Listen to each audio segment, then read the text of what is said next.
On the same-sex marriage question, it continues to be an issue for this parliament, with a seeming drift of MPs towards support for same-sex marriage. Kevin Rudd, I think Alan Griffin today is speaking about it.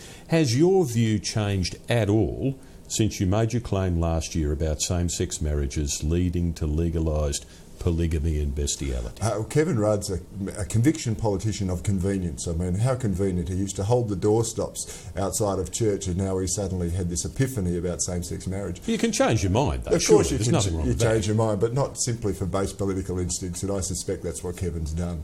But, you know, leaving that aside, if we go back to what I suggested in the Parliament when the same-sex marriage debate came up, there is actually now a petition being put together for the House of Representatives by Green activists to legally recognise multi-member unions.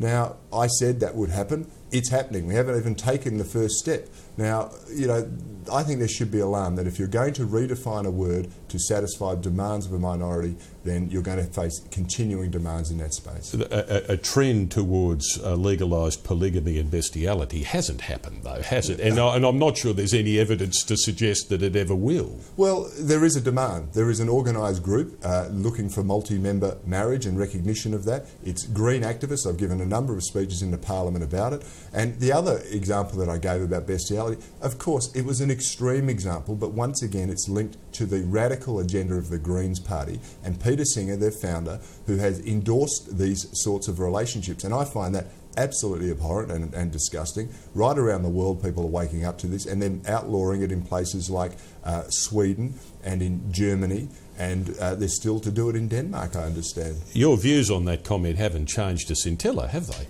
Not at all. Not at all. Stand by them. Well, I think, you know, whether people agree with it or they want to interpret it incorrectly, what I said was correct. It may have offended some people, and it wasn't intended to offend people, but people drew inferences from it that they should never have done.